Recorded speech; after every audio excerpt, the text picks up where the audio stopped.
It's Off Exit 10, presented by Capital District Sport and Fitness.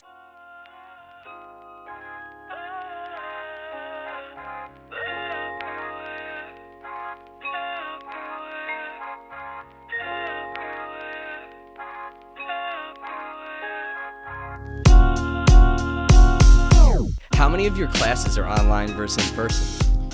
Man, assuming that I have classes to begin with, I've had like one class, and it's a pizza party, literally.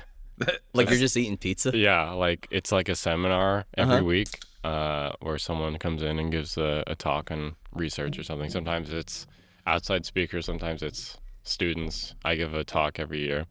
But it's literally pizza party every week. We get free pizza. And that's like the one class that I take. It's a nice semester. So, yeah, otherwise it's all just like research stuff, which it's dope, but yeah. Yeah, dude, I appreciate you doing this. I reached out to Chris a couple months ago. I don't even know what the time frame was. Yeah, because he said he used to train with you guys, right? Yeah, so Chris Sims worked out here before COVID, probably a couple months. Then he was part of the batch of people where when COVID hit, we had to shut down and just kind of everything got shuffled around. But a lot of what is the podcast is in here. We train so many people throughout the day. It's like small group personal training. So we're just having like, you have little discussions, you have little banter while people are working out. Sometimes people talk about AI. So I Googled like Albany artificial intelligence, and Chris's name like popped up first. I was like, wait, I know this guy. Yeah. So I hit up Chris and he was like, I don't have much to say right now. He's like, but Noah's got some things to say. Yeah, Chris is really deep into the like cognitive modeling, mathematical stuff of like information processing and rate distortion theory and all. It's like all this. It's very math heavy. Which stuff. are what, all models of artificial intelligence and how those systems work? Sort of. It's like information theory. I think it's sort of the general idea of how people or anything takes in information, generally speaking, and then how things process the information, how you like filter out important versus unimportant things in the environment. And so it's like a general theory of how information is perceived, which then you can apply to people or to artificial agents or whatever. So there's a lot of like general underlying theories that then you can sort of coincidentally apply to either people or AI. That's where a lot of the crossover comes in between. Like how the human brain is taking information and processing versus how some machine or agent is doing it. Yeah, because, it kind of starts, like all the research kind of starts as like, how do people do these things? And then once we have a better idea, better models of like how we take in information and make decisions and all that and learn skills and everything, then we can start applying it to non-human agents and try and implement similar ways of how to train non-humans to do human-like things. Because you study some of that, and then what intrigued me too is your video game background.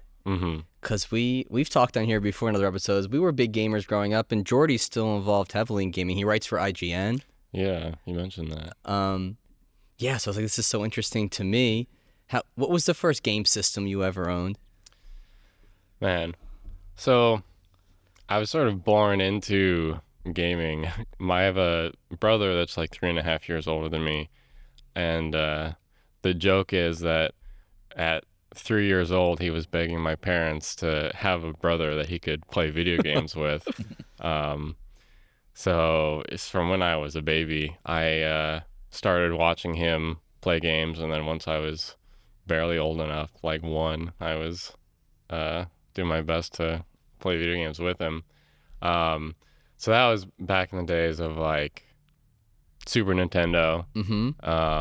That was really the first one that I started playing, but then again, I was like 2, so I just don't like even remember that much. Yeah, that's what we started on, Jay. We were original Nintendo. Yeah, we had an NES, but that was when we were like little. We were probably 2, like 2. 3. Our dad had it. Yeah. Yeah, exactly. That's what I started with, was the original Nintendo. I guess before we start and Atari. before we start riffing on games, I guess tell people that are listening what you're studying at RPI and how that kind of blends the two things that we just talked about. Yeah, so I'm a third-year PhD student at RPI. I'm in the cognitive science department. Um, Broadly, I study skill acquisition, how people learn skills and develop high levels of expertise. That's a pretty broad category, learning skills. Uh, One of the main sort of task domains that I use to study those things is video gaming and, competitive games, eSports. It's like really the boiling down to the separating from casual video game play to like very skill directed, performance based, like competitive video gaming. And so we use that to study skill acquisition for a lot of reasons. These days the name of the game is big data analysis. And when you have video games that people are spending thousands of hours on, a lot of that data is just like publicly available. So it lends itself really well to the sort of data-based research, experiments that we can run to analyze big swaths of data to see how these people are engaging in this competitive task and, what separates the best from the okay and from the not very good. So you're using this data to what? Look at traits that what makes somebody way better at a game for somebody else? Yeah, so basically we're like looking at specific components of their gameplay to see how they correlate with overall performance. So you can measure performance and, are they winning? Are they losing? There's also different sorts of skill ratings like ELO, if you're familiar with that. Jordy? They use that in like chess. Okay. Yeah, sure. It's like the number, it's like 2000-ish. Basically, if you beat someone, your number goes up. If you lose, your number goes down. And then the amount that the number changes depends on how good your opponent is. So if you beat a really high-ranking opponent, your like skill rating will go up a lot. If you lose to someone that's like ranked way below you, your number might go down a lot. And then if you lose to someone that's way better than you, it probably won't affect your score. Sometimes if you're like playing the best person in the world and you lose against them, it's possible for your number even to go up slightly because, at least you got some time playing against the best in the world or whatever. Kind of like college basketball rankings. That with March Madness around the corner, that's the way I would like. If you lose tight to like a highly ranked if team. you're the number 20 ranked team and you lose by 1 point to the number 1 team, you could potentially move up in the standing. Yeah. Right? It's similar to that. Yeah. That's how I would like in my head kind of comprehend it, or for listeners that may not. Are companies taking this data too and finding out how to make their games more engaging, have people stay on them for longer? Yeah, it depends on the company for sure. But if you've heard of like League of Legends, that's like one of the most popular esports in the world right now. That's made by a company called Riot Games. And they are investing like millions of dollars into specifically the competitive esports sort of market for their games. And yeah, they're definitely interested in incorporating things like that, like how to maximize player engagement. And in a sense, if you can build like a competitive market for your game, that's sort of like a consistently returning player base, right? Right. Because they have incentive to keep playing and to maybe not dabble around in a lot of different games, maybe really commit to the one game. And so there's like sort of avenues for it to be profitable for companies to invest in esports, which is cool. A lot of game companies have not picked up on that yet. Some companies get really mad about people competing in their games. Why would they be mad about the publicity of people competing in their games? Good question. When you look at a lot of like the Japanese type of old school game developers like Nintendo, for example. It's sort of some like old school boomer Japanese businessman stuff, Right. where I don't know if they didn't want their games to be taken so seriously or to be seriously competed in or what, but it's sort of a big question mark, an unsolvable mystery.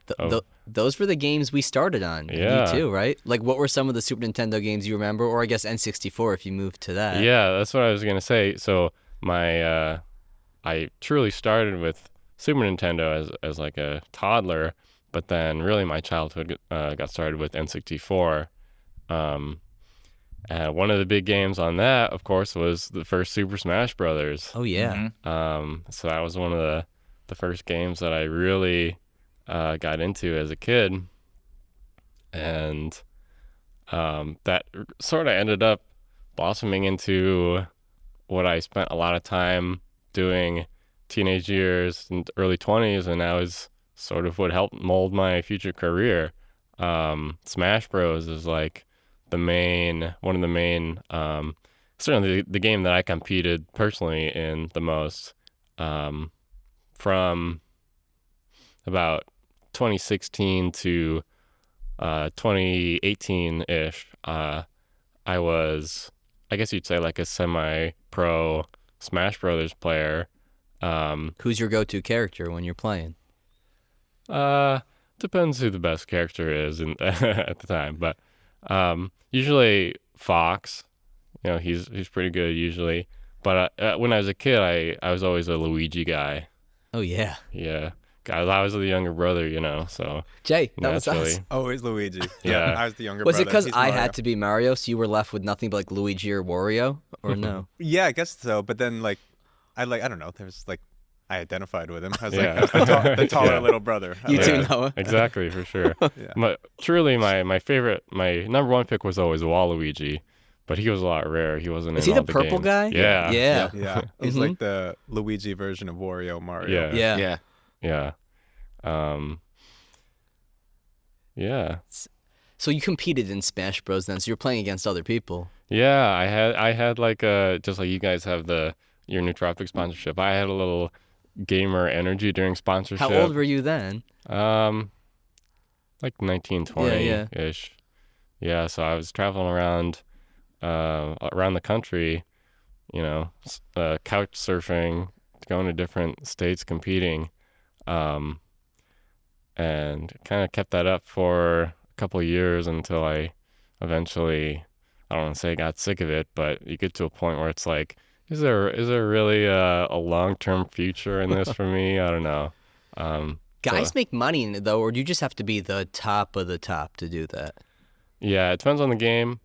Again, if you have a game like League of Legends where there's millions of dollars getting pumped into it, it's a lot more viable to make a long-term career out of it. But if it's like a more grassroots game like Super Smash Brothers, it's like if you're one of the very best in the world, you can probably make a pretty good living. But if you're not, it's like there's not much money in it really, unless you're the best, you know, unless you're winning all the tournaments, or you're like a Twitch streamer that makes a lot of money off of being like a general internet personality. Then it's not very lucrative long term. Yeah. You ever go back and play any of the old Super Nintendo games or no? Super Nintendo, not so much. I don't personally own a lot of the systems anymore. So What's your system now that you play on? just like computer, really? That's what you do, right? When you're at a higher level, Yeah. it's Yeah, even like with Smash Bros, like Smash Bros Melee, the one that came out on the GameCube, that's the Mhm. one that I played. Even that, pretty much everyone plays that through emulators on a computer these days. They actually, the community themselves made like a reverse engineered grassroots online version of the game that you can actually play like online like with matchmaking and all that stuff. and it's like randomly the best constructed fighting game online, like the netcode they call it, how you play with like with all the latency and the interworkings of like playing across continents and stuff. It's kind of randomly like the best, like state of the art in all of gaming as far as online like quality experience goes. So yeah, you can play with people from other continents and it feels like local. So that's really cool. But yeah, a lot of stuff is just on PC these days. Yeah. Jay, what do you play online? Anything still or no? No, I don't game so much online, but I'm curious about that. Is that like Melee emulator up? Because I know Nintendo's so litigious and like they're Yeah. usually all over that stuff. They usually are, yeah. It's sort of like the gray area within the gray area, right? Because the emulator itself is not technically illegal Mhm. because it's just, you know, it's like the emulator is just the thing that you can use to you just plug in a file, like the file of the video game to this emulator thing, and the emulator runs whatever the file is, like just like it were a game system, right? So the like questionably legal part is how do you get the file, the like digital version of the game, right?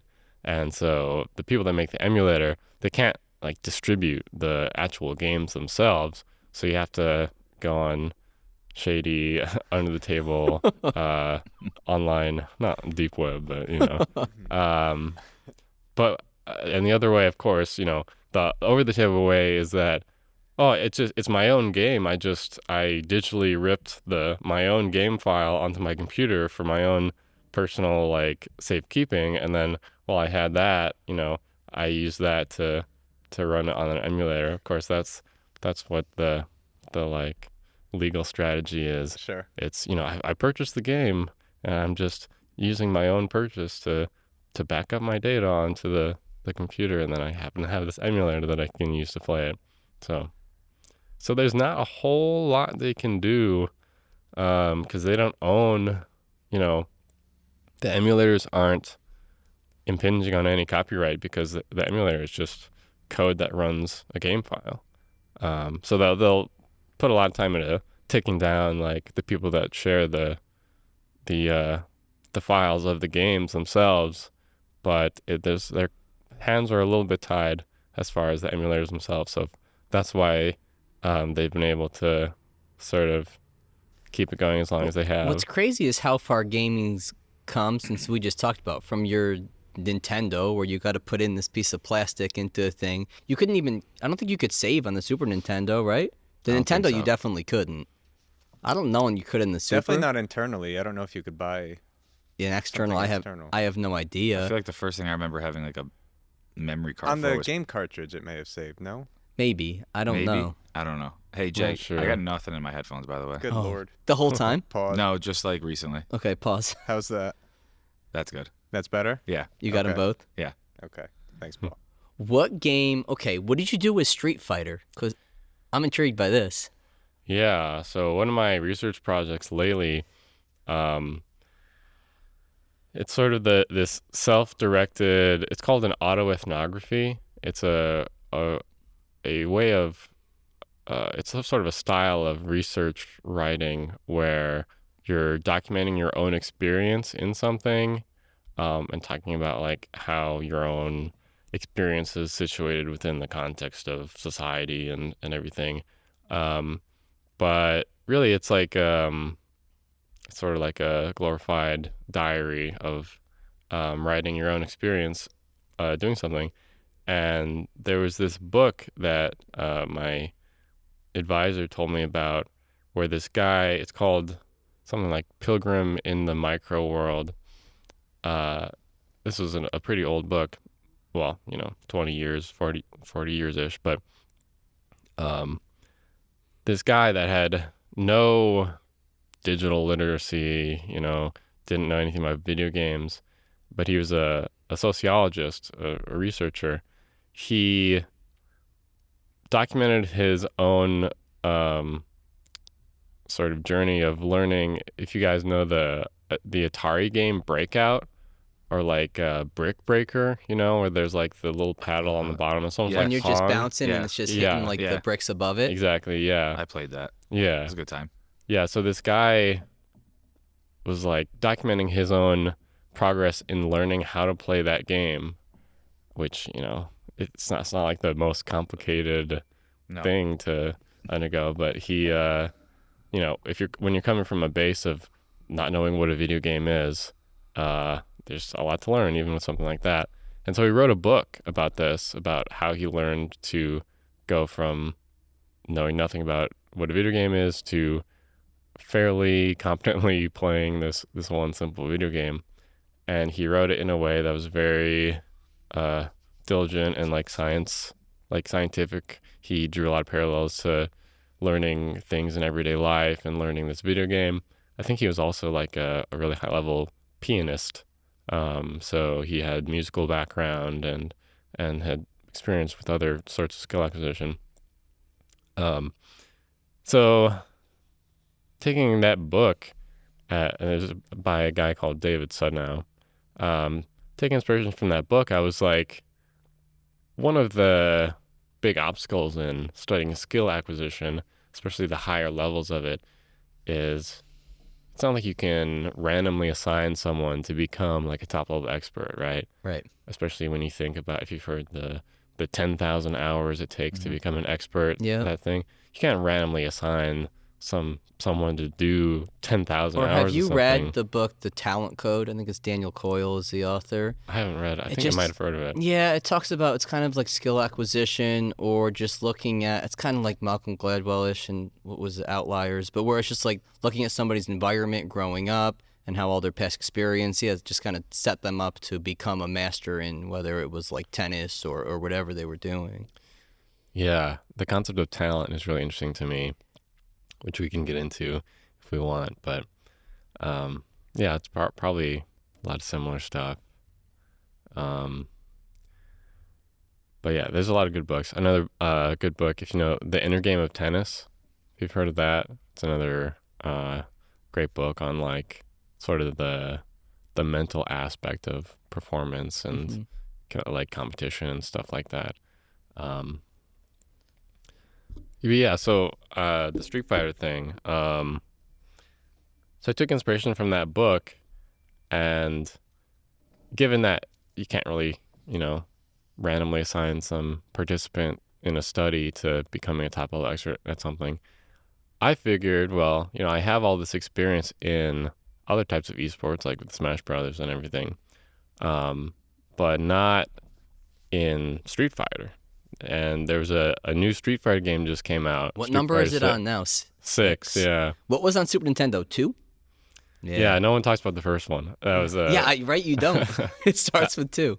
Yeah, pretty much. The first one was like arcade only. It was kind of a train wreck, but somehow it somehow it made it to a sequel, and then the sequel was where it obviously really kicked off. And it's been going strong to this day. And they just came out with a new one, and it's made by a company called Capcom, and they're really starting to join the modern era of investing in esports. And they just had a world circuit that just wrapped up a couple weeks ago, where the prize pool was $2 million. The winner themselves got $1 million. Paul is like, I'm gonna leave work after this and get Street Fighter. Yep. Yeah. Play some Street Fighter. And just for the next 10,000 hours of my life. Yeah. So it's there's some hype around it because this is the new thing with some money getting put into it. So I figured it would be cool to try to learn this new game, brand new domain of Street Fighter, for me at least, and similar to that book, sort of document my own experience going from someone with no experience in this particular game, but with a sort of like a general framework for building esports, gaming skill, how I would approach learning a new game from scratch, and then getting to a point where I would consider myself, decently competent at the new task. So that's what I did. That's sort of the journey I went on, and it was rough, but I eventually my goal was to reach like the highest ranking in the online, which is called master rank. And after, let's see, I started in around March, and then by the end of October was when I finally hit my goal. So it was a good, 6-7 months of grinding. Like, how many hours a day are you on it? I think the total was something around 600 hours, start to finish. So I tried to play at least like an hour a day, something around there, dividing that up between like practice time and grinding through the ranked mode. Are you methodical in how you approach it? You're like, I'm just going to play and... Yeah, definitely. And there's different levels, of course, of how methodical versus how sort of free flowing you want to be. But I guess sort of my general approach is you definitely want to be methodical in your practice. When you get to like the grinding part of playing against people, sort of like you can think of it like sparring, that's when you can be a little more free and do some more experimentation, to see what works, see what doesn't. And then you, through that sort of experimentation, playing against other people, you get some ideas that then you can take back into training mode and then really grind out some ideas to, they're sort of like little individual problems that you can solve, that you can find ideal solutions to. And then once you practice those and get those in your fingers, then you can take the stuff that you learned back into the streets, Right. and then try out, your solutions to these little problems. I guess in our field, right, we see a lot of sport coaches who overcoach during games, right? They're trying to cue somebody while they're in the middle of competition. What are your thoughts on that when it comes to performing at high levels, being skillful, being talented? Like, to me, practice is more the place to let me be really focused and be conscious of what my body's doing. And then your game is like, I want to kind of get myself in this flow state where I can just compete and not think about all these other things. Definitely. Yeah. It's an interesting thought of like coaching during the actual performance itself. I feel like with eSports, a lot of the time, everything's so fast paced that there's almost not even time for that to happen. Right. But I totally agree. You want most of the coaching to be done, before the performance. You want the coaching to be, you want to build up your foundation of skill and knowledge in practice. And then, like you said, once it's game time, you just want to hit flow state and just almost not even think about it. Just execute, perform. It's more to me like if I think of like a theater performance, like they're getting coached up during all the rehearsals and everything, but as soon as they step on the stage for like the actual performance, nobody's coaching them. It's too fast-paced, free-flowing. You just gotta let them go do what they've done. Whereas like when you were talking about like you're gonna experiment more during the time when you're competing against somebody, I feel like in sports it's the opposite. You're gonna experiment more in practice. Because if you go doing something that you haven't done in practice and experiment with it in the game, that's when the coach is going to get on. Right. When you're thinking about skill acquisition in general, whether it's for being good at a video game, being good at an exercise in the gym, being good with technique in your sport, I guess what are you thinking in your head when you're just thinking of like, okay, I need to take this person from a novice or they don't know much about this, and I need to build them up to be able to become really competent. I guess how are you thinking in your head? Like, where should I start with this person? What environment should they be in? Yeah. So I'd say there's two really big sort of sections of skill acquisition. The first goal is just get rid of all the mistakes. like the objective, like unforced errors, and you can do that by, that's where a lot of the practice, a lot of the grinding and, drills come in, of just making sure that you don't have execution mistakes, that you Right. can execute what you're trying to do, and you don't want the reason that you're losing to be that you're messing up what you're trying to do. Right, but don't you have to first become aware that you're even making a mistake? Yeah, very true. So, there's the whole like conscious competence, conscious uncompetence, Yeah, unconscious like that's competence. something as a exercise science major in school, like you take motor learning courses, and that's something that's in those books. If you're going from, I guess let's explain that to people. So if you start a new task and you're not good at it, you're unconscious and you're incompetent. Is that true? Yeah, you don't know what you don't know. Right. Yeah.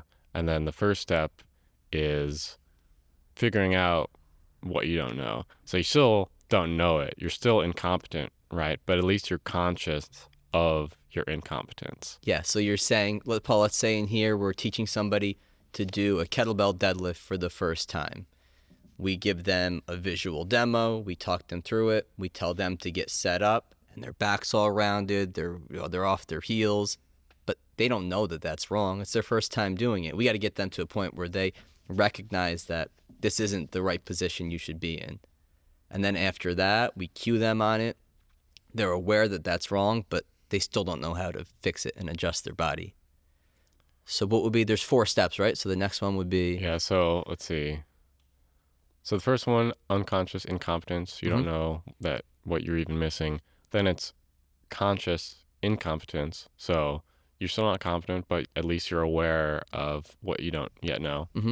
And then the next step is you build that sort of conscience or consciousness. So then you go into you're aware, right? I'm aware You're that aware. I'm doing it correctly. I'm thinking about it, and I'm Yeah. doing it right. So conscious Competent. incompetence is the next one. Or Conscious competence, right? Yeah. So once you start building that skill, then you become consciously competent. Where you're sort of learning those solutions to those little individual problems, building both the competence and the awareness of what you need to be doing. Right. And then the last step is the unconscious competence. Right. So once you get to really high levels, then it sort of wraps around and it becomes unconscious again. You don't have to be consciously thinking about the minutia of, where do I set my feet in my deadlifts? Where do I, how do I key my lats? How do I do whatever? It's just natural. You just do it.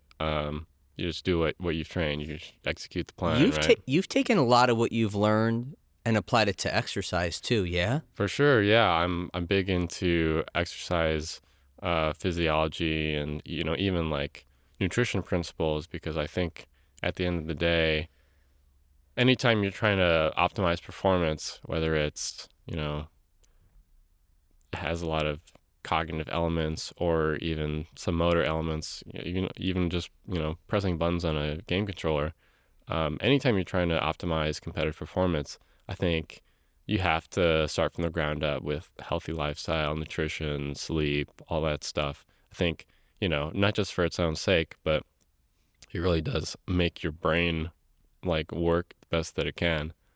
So that's sort of one thing that gamers, they're not known for being the most healthy, Right. like good sleep schedules, good diet type people. So I think that's one of the areas that there's actually a lot of room for improvement when it comes to coaching sort of competitive esports. Yeah, I think sleep in and of itself is huge when it comes to like retaining and locking in your skills.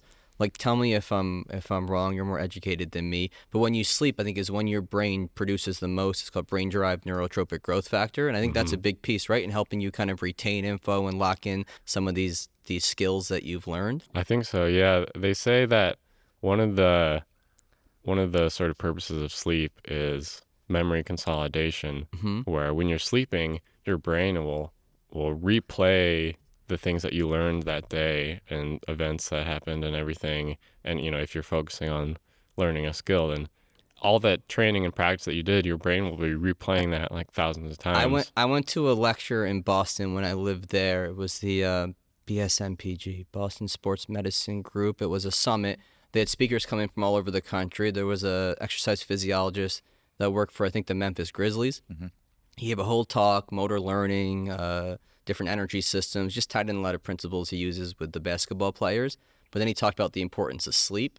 Mm-hmm. And the example he used of like helping them retain what they've learned in practice, Jay, was that game Banjo-Kazooie on N64. Do you remember that? Oh, yeah. He said how he just could not beat that game over and over again. And then he was like, you know what? I'm going to stop for today. I'm just going to go to sleep, let myself chill out. He said he woke up the next morning and the first try, he hit it.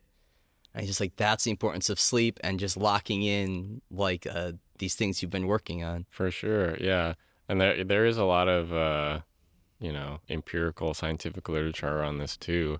I remember reading one paper that was sort of like a meta-analysis, looking at a study of all the studies that have been done on a topic. They were looking at dancers, which, is another sort of skill acquisition with some physical components, of course. And so they looked at a bunch of different studies on dancers and what separates expert level dancers from not. And they looked at like all the different factors you could think of, things like height, weight, age, how they were, what their sort of practice schedule was like, how they were learning, how distributed versus blocked is their learning, like all these different things. And the two most significant factors for, that account for most of the variance in how good someone is at dancing, there's two things. One, how much time did they spend practicing? Which, yeah, that makes sense. Right. And the only other one was how much are they sleeping? Yeah. So more than age, height, weight, anything, how their practice was structured, all that stuff. The only two things that really made the biggest difference, and it's not that the other things don't make any difference at all, of course, but the two most significant things are just time on task, practice time, that is, and are you sleeping enough? And if you can maximize both those things, then that will probably get you 80-90% of the way there to learning whatever you're trying to.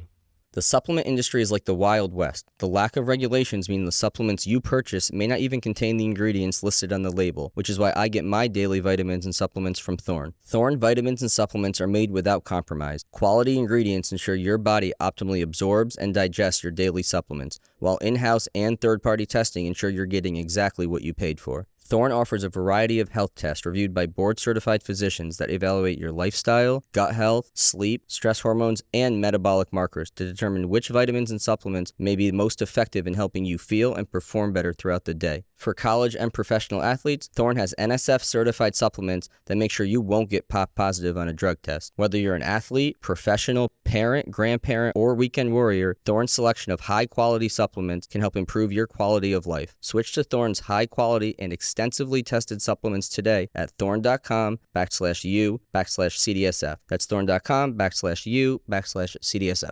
This episode of Off Exit 10 is brought to you by Anchor and the all-new Anchor Pro, crafted to endure the most high-performance workouts without the high cost and space requirements of a standard cable machine. Named the best portable cable machine by Men's Health Home Gym Awards, Anchor provides the full functionality of a cable machine in one small space-saving unit. Designed with user-friendliness in mind, Anchor can simply be attached to any squat rack or placed on any wall in your home gym using its intuitive sliding track mount. With up to 65 pounds of resistance, Anchor is built for high speed and controlled exercises alike, from cable presses and rows to chops and lifts. The Anchor has been a game changer for us here at CDSF, and now you can enjoy the same professional quality cable machine in your own home gym by heading over to anchortraining.com and using code CDSF10 for 10% off your order today. Get all the benefits of a cable machine without the high cost and installation fees. Enjoy the portable luxury and space-saving performance of Anchor today by going to anchortraining.com and using code code CDSF10 at checkout. That's anchortraining.com, promo code CDSF10 for 10% off your order today. Okay, so eliminating mistakes is an important first step. Being aware that you're making mistakes and then practicing to limit those. Mm-hmm. What else are you thinking about in terms of just general skill acquisition with somebody practicing towards something? Yeah. So then the second big section, if you can eliminate, ostensibly all the unforced errors, then you can really focus on the more advanced sort of player versus player components of competitive performance. So if you think about what makes the difference between the best and not the best, it's not, for any domain that's like fleshed out enough, the difference isn't how many mistakes are they making. The difference is how well are they outplaying their opponent. And what that means, outplaying your opponent, is how well are you predicting what they're trying to do and adapting quickly to sort of counteract the strategies that they're employing. How well can you predict, specific things about what they're going to do, and when we talk about like pattern recognition and adaptability, how well are you able to create new game plans on the fly and seamlessly sort of find those solutions to the strategies of your opponent. And that's one thing that makes something like a competitive video game different from powerlifting or things that like you're only competing against yourself rather than against another person. Yeah, don't you have to separate tasks that are done in like a closed environment versus an open environment? Yeah, that's one way to sort of describe it. I like to think about it as there's competition against yourself versus against other people, and how if you're just playing against a brick wall, there's a lot less adaptation. It's more of like a rehearsed, and there's something to be said for executing what you've rehearsed to, as best as you possibly can. That's a totally legitimate form of skill, but there is a lot of depth of the unanticipatable possibilities of playing against another real human also trying to compete against you. Does that come down to you're just practicing a lot of different ways, so you kind of you've seen things before? Yeah, that's a lot of it is, again, when we talk about like employing different game plans, you sort of want to have a deep bag of tricks that you can pull from at any point. You want to be able to recognize specific types of situations that you've seen before, and you want to be able to pull out, if you see this thing, then you think, all right, I've seen this before, this is how I beat that, and you can sort of pull out your response at quickly making that quick adaptation. You don't necessarily want to be deriving every game plan on the spot. If you think about like chess is another great example.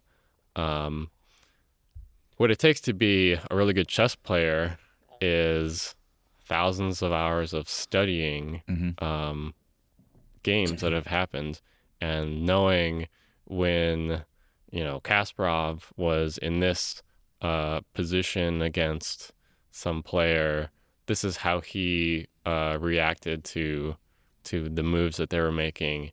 And if you listen to like an expert chess player talk about their play as they're playing, it's always like, it sounds like, this is a new situation that I've never seen before. I guess I'll try this. It's like, oh yeah, in 1976, this person made this move. Right, I saw this. Yeah, so I guess I'll use that. I guess I'll choose this response instead of the one that I saw in 1997 from whatever. Right.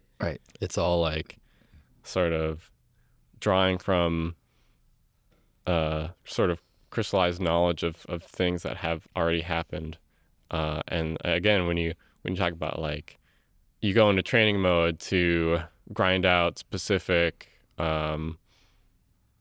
sequences. You want to have all those drilled out and nailed down so that you can sort of draw from this bag of tricks you have, to be able to deal with any situation that you might see. What do you think about? I was going to say I just saw like a video about this the other day. Basically, it reminds me of like DeMar DeRozan, basketball player for the Bulls, was talking about when he was with the Raptors. They were running a play, and LeBron James, who has like photographic memory from what most people have said, like remembers everything from every game because of his film study and everything like that. Somebody on the Raptors didn't know the play. He told them, you have to go set a screen over there, and then was able to, like, on the fly predict everything, and then obviously got to play and whatnot. So, like, that's kind of what it reminds me of, is, like, you do so much studying that you're able to, like, know what your opponent's going to do, whether it's in chess, it's in basketball, it's in eSports, it's whatever it is, that you can then adjust on the fly your game plan and go to, like, okay, this is what I remember seeing, and then go from there. Yeah, for sure. Noah, are you studying specific opponents in Street Fighter as you would like a chess opponent? I'm not personally, but definitely at the highest levels, that's exactly what they're doing. Yeah, because when you have a game like Street Fighter, of course, one of the biggest things is character matchups. So in Street Fighter, there's like 20 different characters. You know, there's Ryu, Ken, you got Blanca, the green guy. E Honda, is he the sumo Honda's still in guy? it. Yeah. Who's Who the is your main? I play Ryu. He's like the most sort of basic, but fundamental based. So I thought he'd be a good character for my little study journey thing. Yeah, so you have a lot of these different characters that have their own moves and their own mechanics, and you have to employ different strategies to fight against them. But just like with a lot of things, at the highest level, it becomes a lot more of the player matchups than the character matchups, right? Just like sort of with the unforced errors thing, you get to a point where you know everything that the character does. You've seen that all before, and what becomes a lot more important is the player, like playing against the player, not playing against the character. So top players, yeah, they'll study the player matchups against with this world circuit where the finals were for $1 million. It's always the same people that are in the finals tournament after tournament, and they will have studied hours of specific players that they're expected to play against. And that's another thing you'll see at top level is people will switch characters, but it's still the same player. So, you know, if the strategies they were trying to do with one character doesn't work, if the person has studied them enough, you know, they can't really throw them curveballs like that, because it's still the same player, and they can't just change the player that they are. So yeah, once you get to that point of competency where you're not going to be blindsided by any, you know, random thing, it's not about a lack of knowledge. That's where the really cool stuff, the really deep interpersonal competitive stuff comes out. And yeah, you really start studying against people. How much do you delve into like the psychology when it comes to performance? Because I could practice all I want, study my opponent and whatever I'm doing, games or sport. Then I have performance anxiety, right? I get nervous. I have self-doubt. How do you handle that? How do you account for that in research and when people are trying to acquire a skill? Yeah, so at the end of the day, I kind of consider myself an eSports psychologist. My undergrad was in psychology and some computer science. So, you know, I think psychology is just like sports psychology is Think huge. about it with exercise too. If I Yeah. want behavior change out of somebody, like they have a lot of self-limiting thoughts that I need to figure out and kind of help guide them with if we want to get them to wherever they want to be. Yeah. So just like with that, tackling the mental side of competitive performance is integral. Of course, you can't ignore that. And then, yeah, there's a lot of crossover between sports psychology and esports psychology.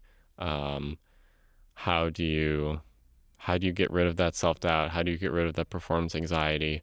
And I think a lot of it comes down to being in that situation a lot. So you have to put yourself out there. You have to compete. You have to get your body and mind used to it to the point where,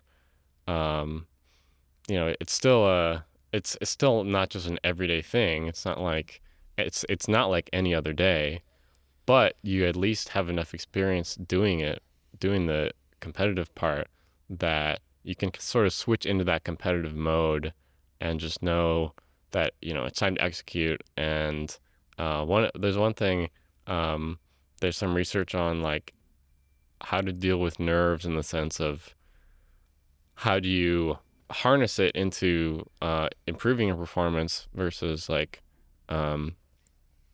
make you perform worse. And a lot of it is just how you interpret your own body's response.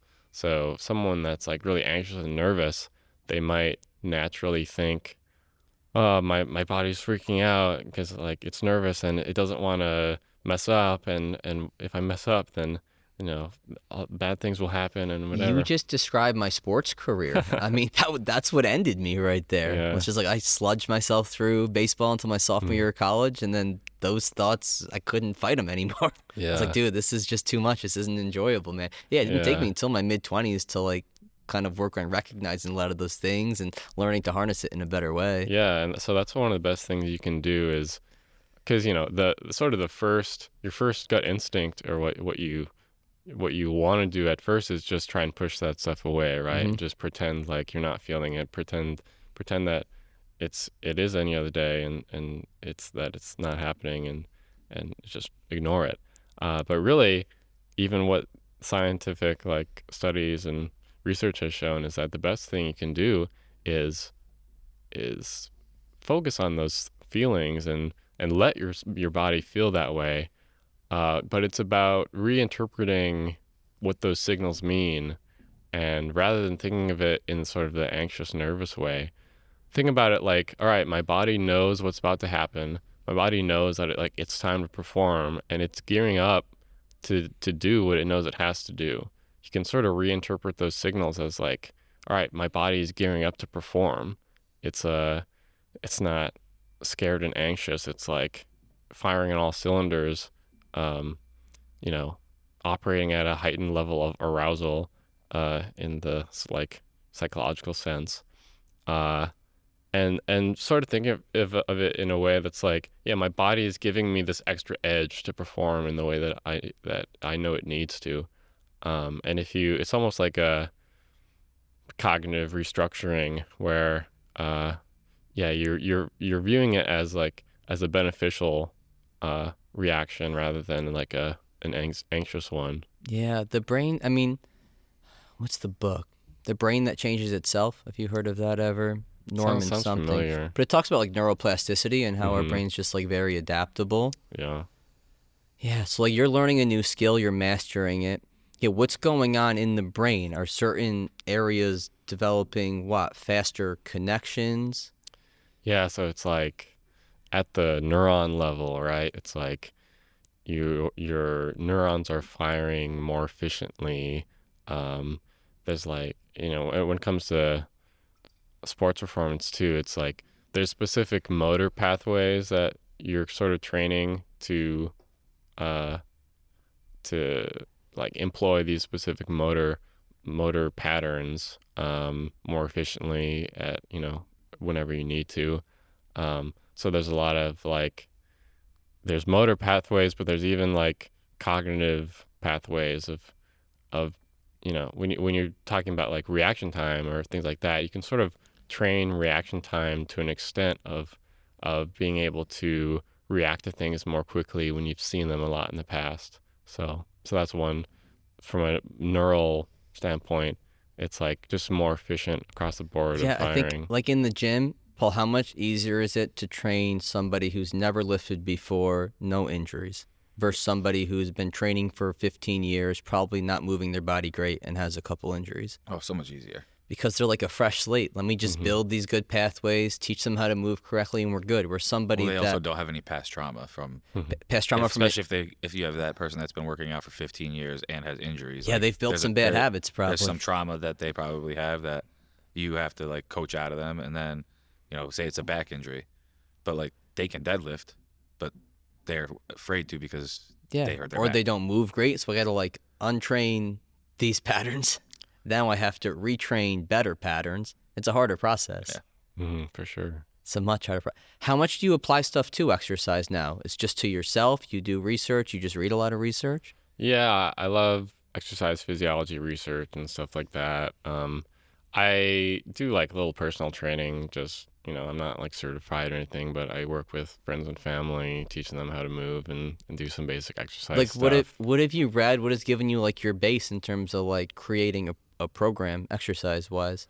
I guess it really just comes down to like probably thousands of hours of YouTube content and reading actual research papers and all that, and seeing what's science based and what's like practically based. And I'll have to give credit, like one of the first things that really got me into sports training, Athlete X, Jeff Cavalier. Paul, you do? Yeah. He's a big YouTube guy. Yep. He's kind of a meme, but Is he a meme, Paul? Yeah. Yeah.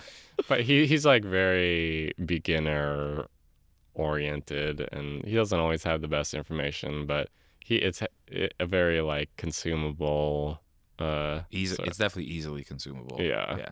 So he sort of got me into it many years ago. I learned a lot from him, so then I had to unlearn some stuff, but stuff like that, there's so much content out there these days. You can really learn a lot just independently. But you got to have a good filter too, because there's good yeah. stuff and there's awful stuff out there's there. So much awful stuff. Yeah. There's so many charlatans and snake oil salesmen and everything. Isn't that hard for Gen Pop though? Could you imagine not having a science background, not having this kind of like natural filter because of your education to go through the internet? Yeah, that's what Liver King took advantage of. The Liver King. Literally took advantage. That's what of a lot of people take advantage of. That he, like, took advantage of the fact that people are naive and are like, oh, let me eat bull testicles and liver. But he's just like taking insane amounts of steroids. Yeah, it's tough, man. Just learning how to interpret a research paper takes years. So from a Gen Pop perspective, I guess, if you don't yet know how to interpret the information itself, you at least have to learn who you can trust to interpret it for you. And, the qualifications like being doctors or, PhDs or MSs or whatever, it's not like a perfect filter. No. But it's at least a decent place to start. Mm-hmm. And, so a lot of people that I sort of look up to in the exercise physiology training space are people like Dr. Eric Helms, Brad Schoenfeld. Schoenfeld's good. He puts out a lot of good stuff. I like those guys. It's like they're taking research, but now they're like kind of interpreting it and how to apply it. Yeah, and they are interpreting it and, again, making it more consumable than it is at least in just the raw research form. Yeah, that's where things have changed, because when I got into this field in 2011, it's like if you wanted to learn how to do stuff, like some people had blogs. It was like blogs, and that was about it. Some early YouTube videos, but it's more like I had to find these people and be like, I want to go learn from them. Like an internship out in Boston with this guy Eric Cressy, and I kind of like got into that circle, met a lot of those guys. But it's you're like, I have to go find them and let me just be around them and learn from them. And we're now with the internet, it's like kids will come in here and be like, I saw this exercise on TikTok, and you're like, well, it's on TikTok. It's probably not the best for you, or it's hard. It's really hard. It takes a long time. I feel like just now, after so many years, I finally like really have a solid base where I can discern what's good and what's not, and not only from a general scientific research understanding, but from like a biomechanical physiology standpoint of understanding anatomy and how muscle fibers work and what exercises load different muscle groups, and having that, once you have that sort of kinesthetic base of understanding, you don't have to wonder like, is this a good exercise Right. for this thing? Yeah, because you can kind of just intuit based on how is it loading the muscles. Like, is it putting a lot of is it generating a lot of axial fatigue, or is it stimulus to fatigue ratio type stuff? If you can sort of build that, going back to like the idea of modeling, if you can build that internal model of what makes an exercise good or not, Yeah. then you don't have to think like on an exercise to exercise basis. You don't have to ask, is this good or not? It's like you can sort of reverse engineer what would be a good exercise based on knowing what that's you how actually we do. That is how we've scaled our business. Like you can clip that in terms of this is how we structure a program. Right, like exercise selection wise, we'll categorize things into movements. So we have bilateral and unilateral. You have pushing and pulling. From a lower body standpoint, you have more knee dominant and more hip dominant exercises. You have pulling and pressing that's vertical and horizontal. So now I can give a shell of a template. Let's have, right, like this type of movement, that. And now let's just look at the person. And then what can we plug in those categories that are safe for them? For sure. And knowing how to deal with past injuries, like you said. That's a whole nother layer. That's a huge thing. Yeah, the past, and just like in terms, they have a tendonitis, they have a past rotator cuff injury, how you can modify things for that. What are your thoughts on sports specialization? In terms of, so we see a lot of kids, because we're trying to master a skill. It's like they want to put in a lot of hours into this skill to really their reward at the end is a college scholarship. A lot of the kids we're seeing, that's what they're going for. But then you have like decisions to make. Like when does doing another sport actually help carry over, make me better at what I really want to master? Or when do I stop with my other things and go all my eggs in this basket? Yeah, it's a really good question. A lot of it has to do with how important is the peaking, right? So if you're just trying to build as much skill as you can, I sort of fall more on the side of get a broad range of experience, at least until you really know what you want to specialize in. Like if things like getting a scholarship isn't your main drive, then or performing professionally, then I think you sort of want to milk out as much progress as you can from that broad sort of trying a lot of different things, building up a lot of generalizable skills. But anytime you really want to get into really high levels of performance and like that peaking phase of really maximizing your ability in any given thing, you definitely need a lot of specialization. And often that comes sort of at the cost of other skills, Yes. right? I think that has to be understood. Yeah. And in a way, you can argue that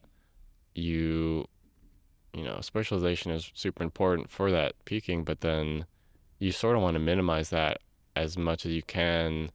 Only do it as much as necessary to accomplish the goals that you have, and so that you can spend more time in like that more general phase. Because anytime you get super specific, again, even from like the neuroplasticity perspective, the more specific you are, sort of the worse everything else that you're not training will get in the background when you're not giving it any attention. This episode of Off Exit 10 is brought to you by Drink Alchemy. Fatigue and brain fog affect us all, destroying everything we pursue. Whether as an athlete, artist, creator, or entrepreneur, our mind holds the key to performing optimally. By combining the most potent organic nootropics found in nature, Drink Alchemy delivers sustainable boost to creativity, memory, energy, and focus in one epic beverage. Stop pumping your body full of excessive amounts of caffeine and unknown proprietary blends from other energy drinks, and get clean energy from Drink Alchemy's natural nootropics like lion's mane, L-theanine, and caffeine from green tea. Used by Olympians, D1 athletes, MMA fighters, and entrepreneurs, Drink Alchemy has become a huge part of my daily routine,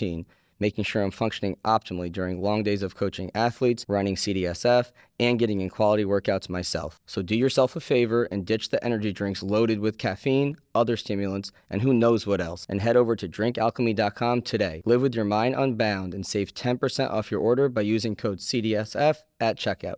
That's drinkalchemy.com, promo code CDSF for 10% off your order today. Yeah, I It's like struggle. minimal effective dose. It's minimal Yeah. effective dose with how you do stuff, but Like- what you're doing, like, okay, in this field when I started, the weight room was a very general place. You built it was all like general preparation work. You built like good movement patterns, you built some work capacity, you built some level of strength and power and aerobic work.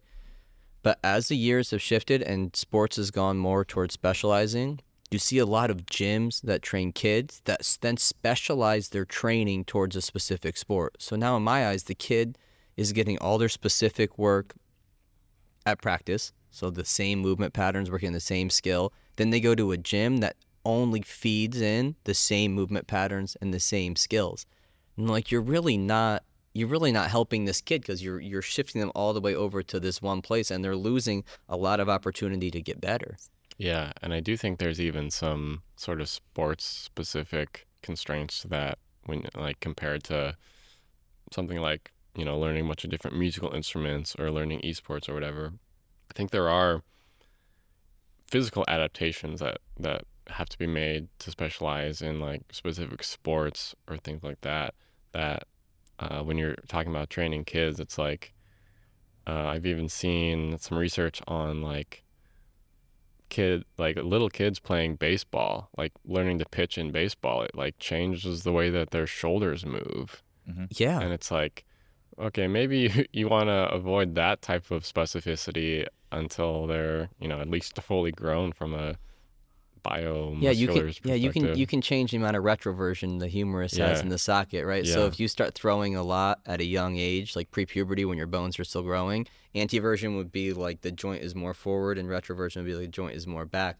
So if you throw a lot pre-puberty, you're going to develop retroversion, which we see all the time. If we get a kid on the table, and most kids that play baseball have been playing since they were 5 and now they play all year round. If you go to their dominant arm, they have so much ER and not much IR. And you go to their non-dominant arm, they have not so much ER and they have a lot of IR.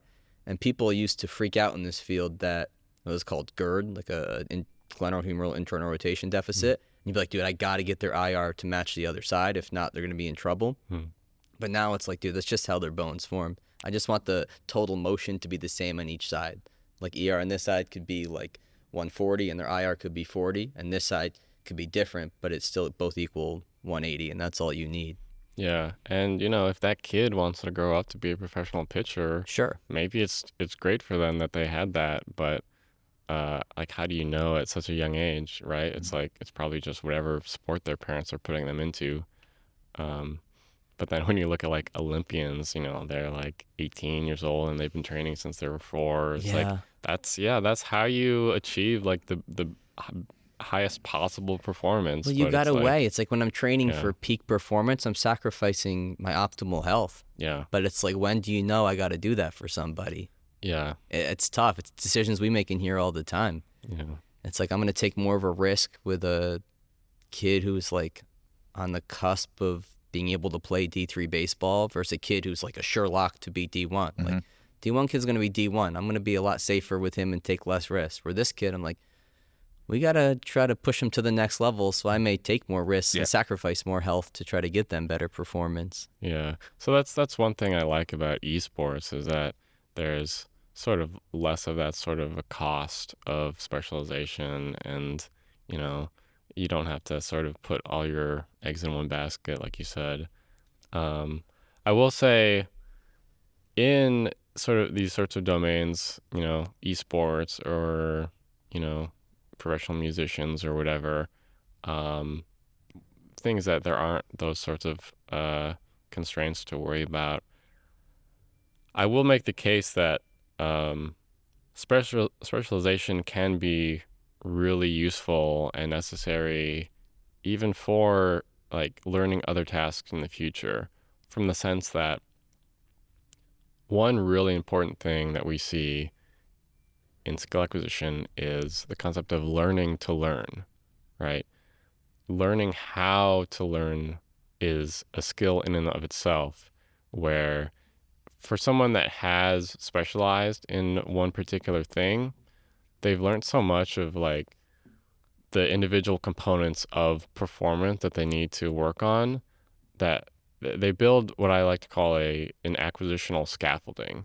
So they have this like scaffolding, this framework of how they learn tasks, that then once you like build that out to a robust degree, you can take that framework and then use it to apply to new things.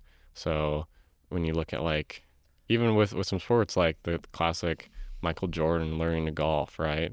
It's like someone that it has gotten to the very tip top of one domain of performance, it's not going to take them as long to get to a really high competitive level at a new task. Him in baseball too, right? Uh-huh. Yeah. It's not going to take them as long to get to not necessarily the same top level of performance, but still to very high levels of performance in new tasks.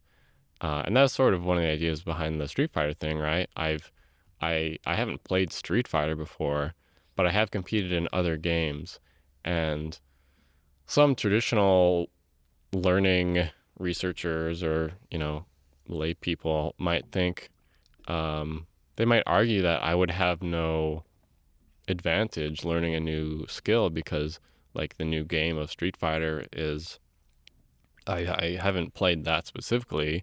So like how, it's not like you're born, again, when you talk about talent, it's not like you're born knowing how to do something or not.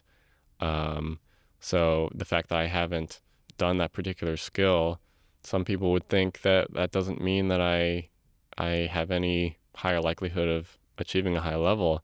But I would argue that the fact that I have spent so much time learning about learning and learning about acquiring skills, that lets me learn new tasks a lot faster than other people might. So was one of the motivating factors for me doing that research project was, I sort of ahead of time knew or, had some faith that I could get to a very competent level based on my previous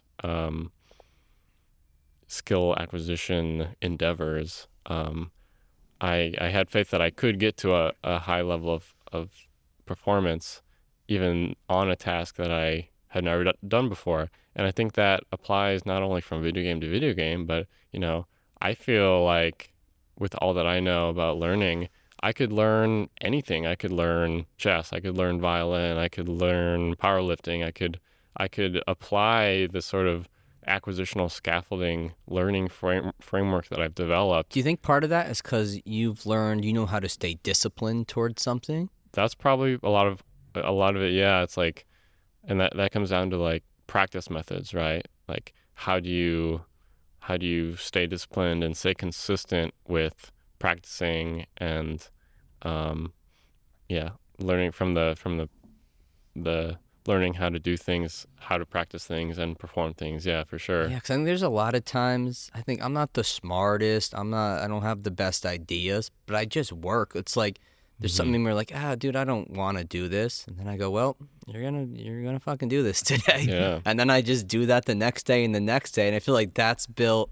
Obviously, going through school, having trouble, learning how to study better helped a ton, but part of it is just like this stubbornness that I have where it's like, all right, dude, like you don't want to do this, but you got to do it today, and here we go. And then it's like on repeat. Yeah. Hard work beats talent. Yeah.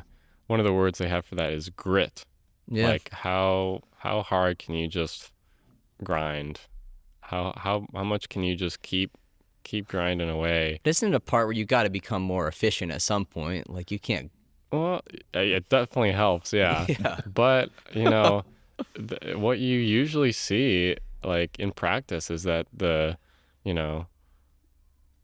people that grind the most often will out compete maybe the smarter, maybe the quote more talented people. But if they don't work as hard, a lot of the times in practice, the grinders win out because it's just those sort of aptitude based talent sort of differences they don't really come into play until you're at that super, super high level of proficiency where, once you're not making any unforced errors, then what's left? It's like, well, then, yeah, it's like, how close are you to your possible ceiling? And everybody has a ceiling, and it's different. Mm-hmm. Is that ceiling like just your genetic makeup, and then you can modify it a bit through what you choose to do? Probably. Yeah. I mean, I think about the gym. I think about kids we have in here, and listen, when it comes to sports, if you're fast and you're powerful, they're going to put you on teams. I want my sprint times to be faster. I want to be more explosive, less chance you get cut, especially in these bigger competitive schools. But sometimes you have a kid and you're like, dude, you're just like type 2 muscle fiber makeup it's less than your peers.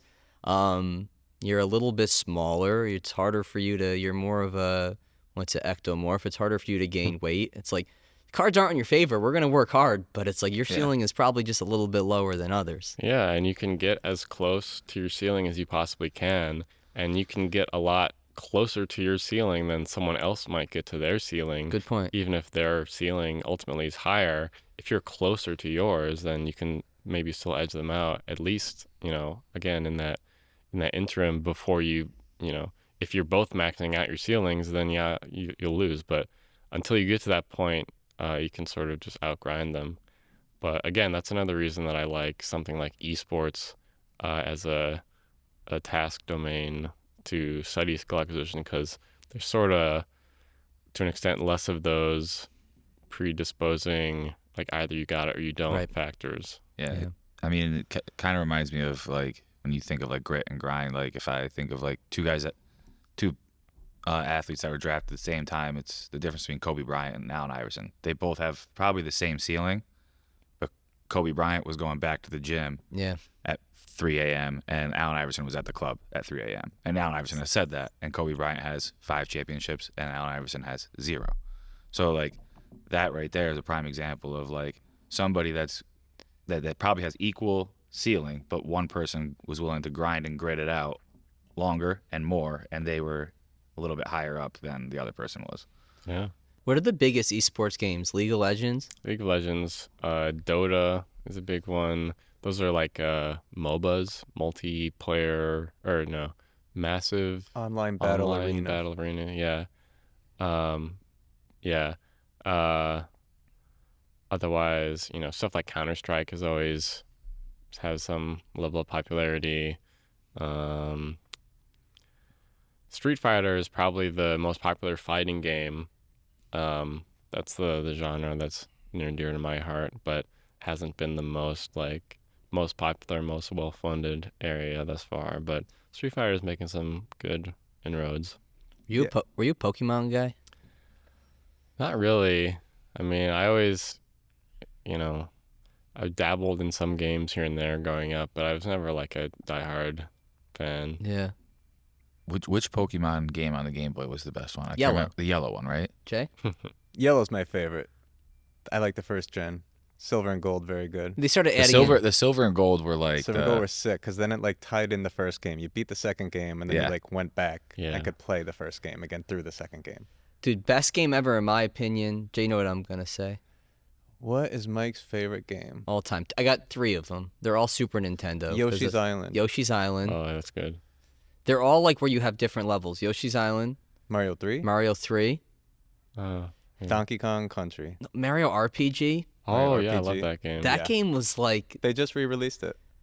They like remade it on the Switch. Updated graphics. It was kind of like Pokemon, but with Super Mario. You like walk around, you're battling people. Yeah, it was Final Fantasy meets Super Mario. Yeah. It's like the idea.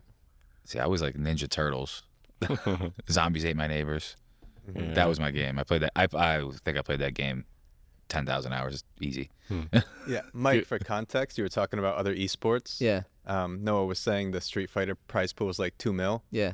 Dota 2, like is it the international, the TI, the international, the invitational? I'm not sure which it is, but that prize pool is like 30-40 million. Holy Yeah. shit. So like that's how big these can get. Yeah, they're selling out arenas Yeah. and everything. It's huge, yeah.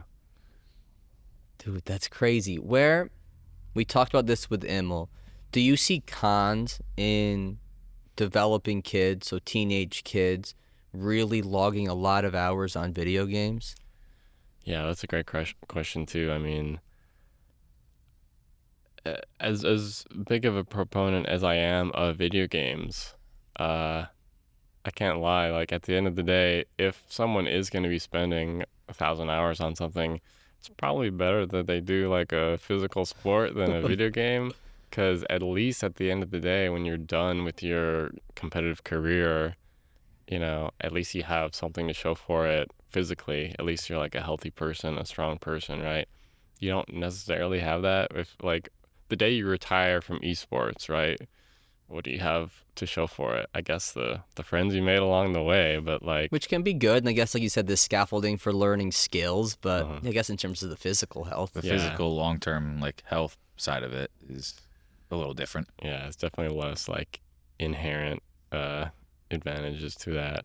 So yeah, I mean, I pushing a kid to practice Fortnite for 1,000 hours is can be dubious, but at the end of the day, if you compare it to something like learning violin, it's like, yeah, I mean, it's art, really. Right. I mean, it's video games, but it's still an artistic endeavor, and there is something in like intrinsically valuable in that itself.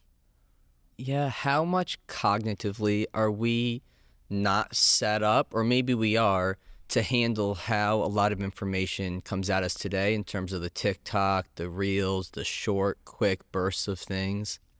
Yeah, you definitely see those things specifically being engineered to act on those sort of brain dopamine reward systems that we have, things that are being engineered to be as addictive as possible and as rewarding as possible. Um,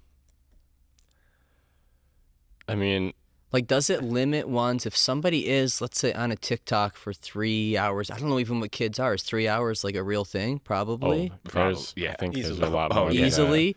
Like, how much is that hindering their brain in terms of being able to retain information, build a skill? Think Like, critically.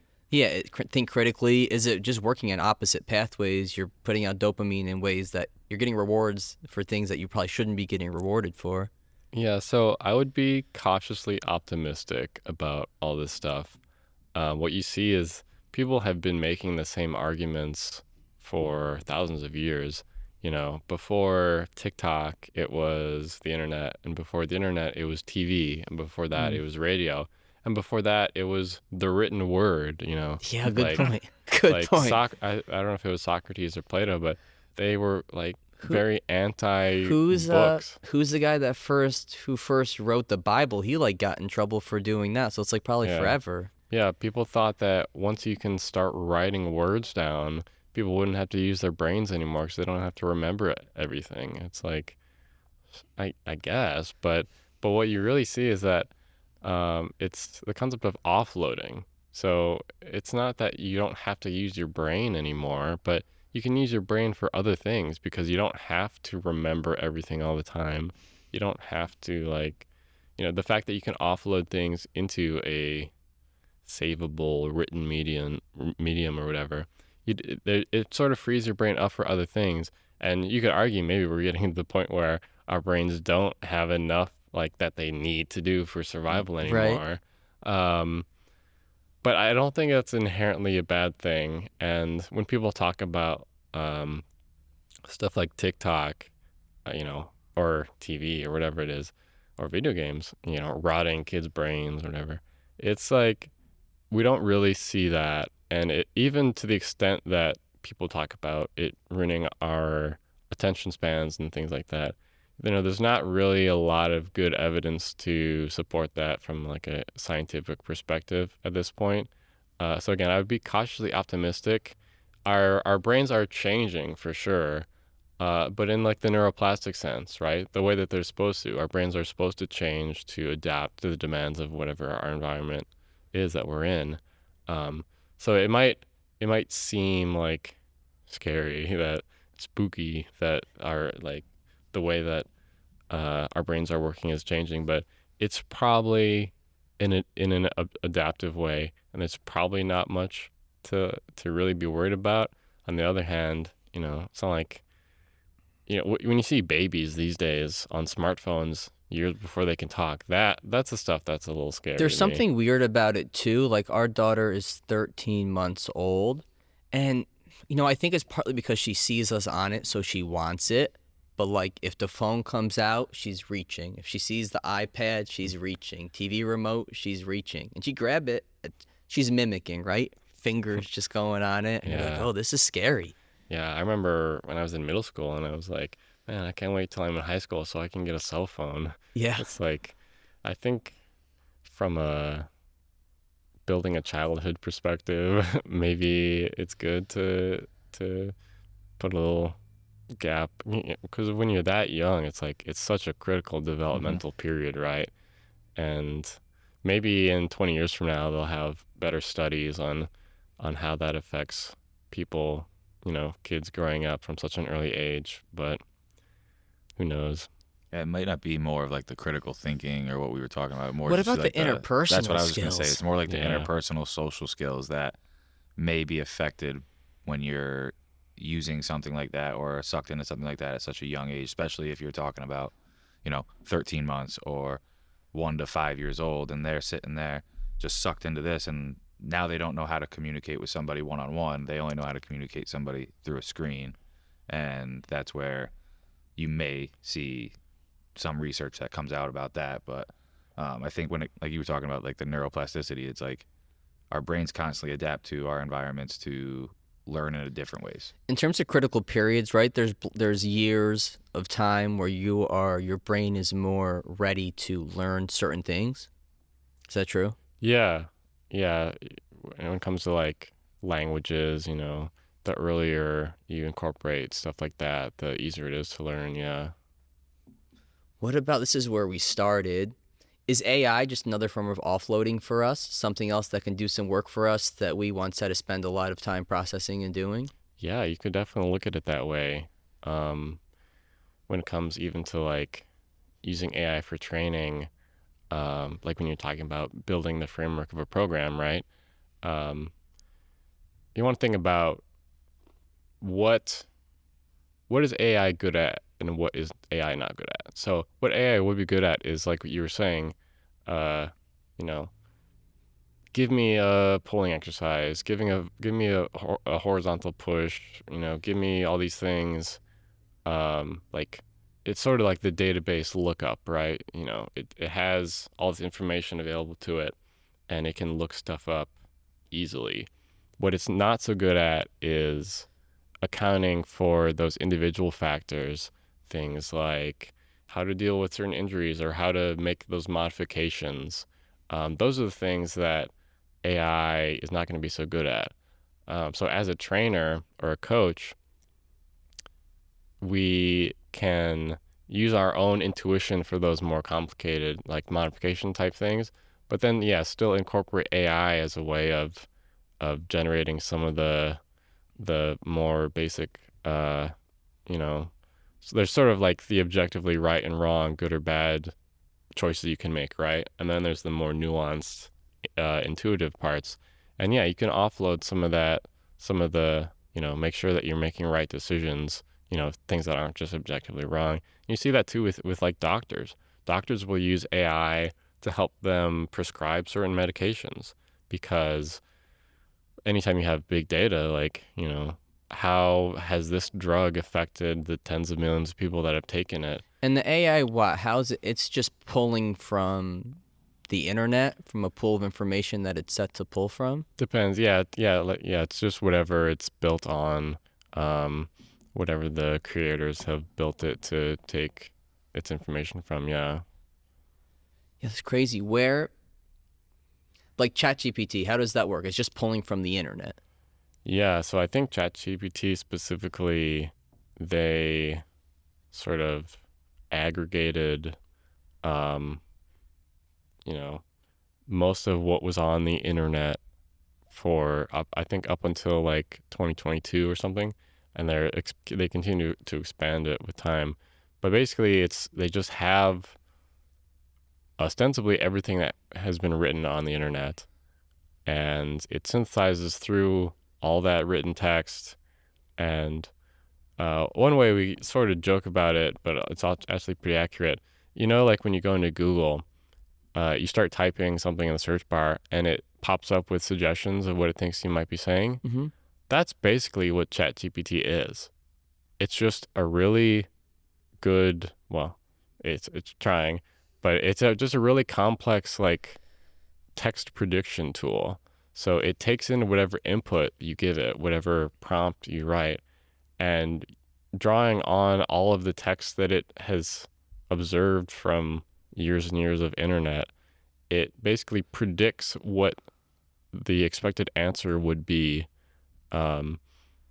based on all the language that it analyzes. So there's not like, when we talk about AI, artificial intelligence, it's not actually doing anything truly intelligent. It's just, predicting what the response is supposed to be based on all of the language that it has analyzed from the internet. So it's not actually thinking or anything. It's just sort of looking up what is the expected response based on probabilities of grammar structures and how words fit together and everything that it's learned. Right. Does that change with generative AI? Not really. I mean, generative AI is again, you have some sort of prompt, right? And it can generate, if you're talking about like generating media or like, image things or video or audio, it's all just like a conversion between whatever the prompt input is, and it just can convert whatever data it's being trained on, whether it's video or images or audio clips of voices, whatever. But is it pulling from things that already exist out there and patching that together into something, or is it creating a whole new thing?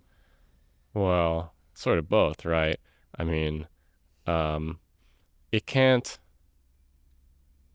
like, you could certainly argue that AI can't genuinely, truly create something new, because it has to draw from somewhere. It has to get some sort of input. It has to be trained on some sort of input. So whatever output that it makes is, it comes from somewhere. It comes from this, like the base of which it's trained on.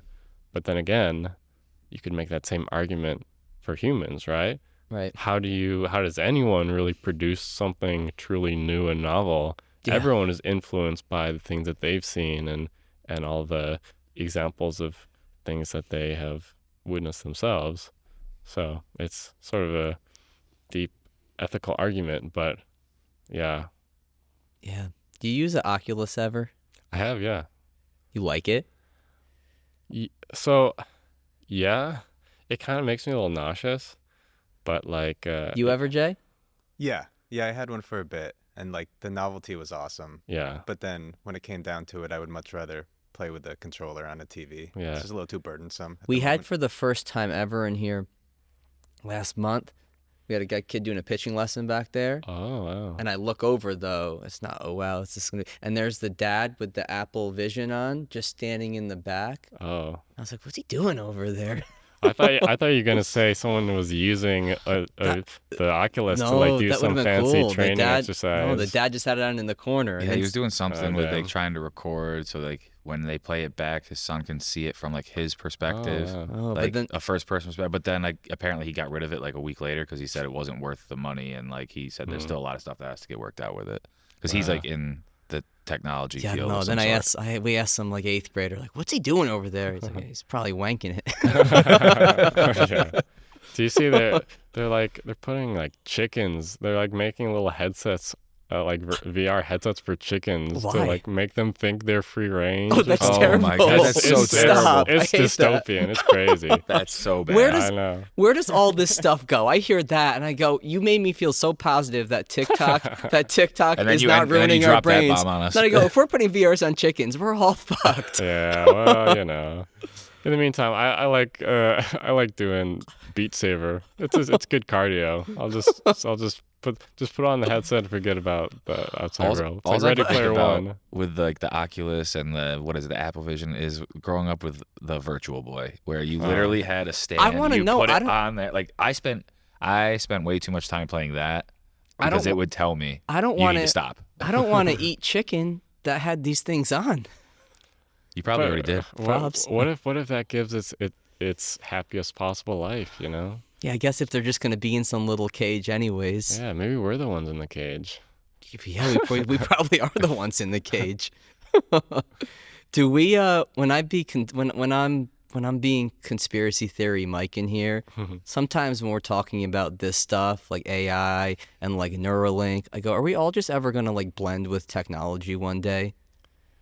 Yeah. I mean, we kind of already are with our phones, but does it Exactly. actually integrate with our biology one day? Yeah, I think that's sort of the Neil deGrasse Tyson perspective of like maybe we already are. What's the difference between a cyborg, with the technology built into their biology and us, as people in the modern age, like metaphorically connected to our smartphones. Um, we already are so integrated with technology. Um, it's hard to know. I do think the idea of Neuralink is really interesting. I've always thought that one of the like capstone like peaks of scientific biological technology would be to have some sort of interface with your own biology. I mean, imagine how medicine would work if you could manually toggle how your body produces different hormones, or how it handles dopamine, or how it upregulates testosterone, or like all those little things. Imagine if you had control for all of that at your Dude, fingertips. I mean, That could help a lot of stuff. there's getting rid of disease, improving quality of life, increasing lifespan. Yeah. So if something like Neuralink could ever, because at the end of the day, our brain is just an electronic system, or an electrical system at least. Neurons, it's all electrical impulses, and in theory, like there's no reason why you couldn't have some sort of interface to work with those and change those manually. Um, and it's just like if you think of the brain as like a hard drive, your brain stores information. And that's why, like we were starting with, a lot of the research in these areas is first trying to, there's actually sort of like a shift in the maybe 80s or something around there, where everything started as studying the brain, right? But then when computers came out, they were sort of using the brain as a basis to study computers. But now we're using computers as a way of studying how the brain works. Because if we can use computers as models of how to integrate information and how to process things and store data and all that, if we can like understand how computers do that optimally, then we can sort of reverse engineer back to the biological brain side of things. And there really are so many parallels. And when you're talking about creating artificial intelligence, like in theory, there's no way, there's no reason why we couldn't build an artificial brain. If we can make arbitrarily complex technology, at some point, we might converge on the complexity of the human brain. So there's no reason to think that this stuff isn't possible. Like you see it as being possible, a chip that can upregulate certain hormones, downregulate others, change functions in a human body. I don't see why not. Who knows how long? I mean, how yeah, far that's in my the next future those question. will Like, be. how far away is that? Because I've said on here before, then I get terrified. Like, say more people do have Neuralink, another computer type device in the brain that blends with technology, and now I can process information faster. I can offload things. Then, right, we have a kid. I said, imagine if in 20, 30 years she's going to apply for a job, and they go, well, these 18 other candidates, they all have the Neuralink. They're going to be able to get much more work done. They're going to be more efficient. And you go, dude, I guess, do I have to get one now? Or am I on the outskirts and I don't have one? That's a good point. It's an ethical thing. It is, yeah. And, I don't even want to get into the idea of like hacking into other people's Neuralinks. Oh, God. Yeah, that's the first thing that pops in my head. But biotechnological terrorism. Yeah, it's terrifying. It's a Pandora's box for sure. Yeah, it is. Because what's it do now? I think because there's people that have it now, and it's for what? It's paralysis, and we're working on function with limbs. Yeah, I think there was just some news recently on like a clinical study or something on maybe blind people or people with different sensory perceptual deficiencies, which I mean that's a great first step if it can restore vision or hearing for people that don't have that. That's sort of just an objectively good thing. But yeah, it's certainly nowhere near the level of complexity of like hormone regulation yet. Right. But we'll see how fast the We'll technology see. develops. I feel like that's what humans do. We just make stuff, and then we just try to make better stuff, and then we just keep trying to make better stuff. It's like it's where the road goes. Yeah, now that we can offload, now we don't have to remember everything that we ever learned. We can free up more brain space to put chips in monkeys and stuff. Yeah, it's a whole other thing. How many dead monkeys there probably are. But yeah, man. Dude, I appreciate you coming on. Yeah, man, it was a blast. This was fun. That's cool. Yeah. I feel like we could keep going. I'm sure hopefully we'll do another one at some other point. I'd love to come back anytime. Yeah, man. It's there's so many things we can delve more into. Definitely. I guess do you want to plug anything before we get off? Sure. Best way to reach me is probably Instagram. You can just find me at NGP11D. I don't post a lot or anything, but if anyone's looking to get a hold of me, that's probably the best way. Just message me there. Otherwise, that's all I got. Yeah, I appreciate you. I just think, the crossover between esports and sports that we see and weightlifting, it's like, it's neat, just the skill acquisition and us as humans. And yeah, you made me feel better, more optimistic, and then I felt more pessimistic and scared. So I'll be okay today. Don't worry. Noah, can I ask you one more pessimistic question? For sure. Yeah, this was framed to me by a guy who runs an AI company, and I'm curious what you think. He was saying the pathway to the most human-like AI, which is being, pursued by some companies, is to encode for survival. But in encoding for survival, you potentially create a humanitarian crisis. Yeah, because if the algorithm at some point calculates that the best thing for their survival is to exterminate humanity, what's the stop going to be for that? Then we're in iRobot, and I don't want that. At the root and at our most subconscious brain, I mean, we're here for survival and to mate. Yeah. Yeah. I guess it all has to do with how they code the AI. I'm not too scared about like AI revolution overtaking humanity things. I think, at right now at least, it's not like AI, it's not like ChatGPT can jump from like the cloud server into the physical world, right? Right. There has to be some way for AI to like have some sort of physical entity, whether it be through like the iRobot type thing. Wouldn't you be? I'm more concerned about AI, or I guess just humans in general, using social media and the news to just polarize us more and make us hate each other. Yeah. That's the shit that is the scariest. Definitely in modern times, at least, the most damage it can do is really just pitting us against each other, and that's super real. So yeah, at the end of the day, if, as much as we might worry about AI taking over, maybe we should be more scared of each other, or at least Listen, there's a lot of nuclear us. bombs out there, and they're all still sitting dormant right now. So Yeah. it just depends on whose hands it gets into and who wants to do what with it, really, when it comes down to it.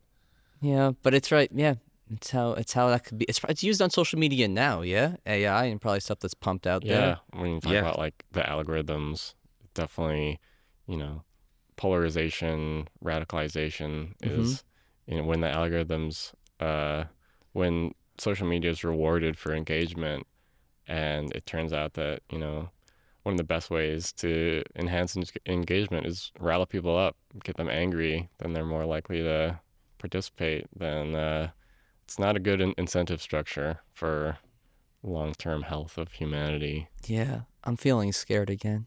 Yeah, well. But, follow Noah on Instagram. Yeah, thanks. I mean, I think the world's doing pretty well, though, all things considered. I mean, I think at this point, it's helping humanity more than it's hurting it. So yeah, let's hope hopefully that'll never change. Let's hope we can keep it that way. Yeah. So I appreciate you, Noah. Yeah, I'm for sure we'll do sure. it again, man. And Yeah. we'll catch everybody next time. Sounds great. Peace. See ya.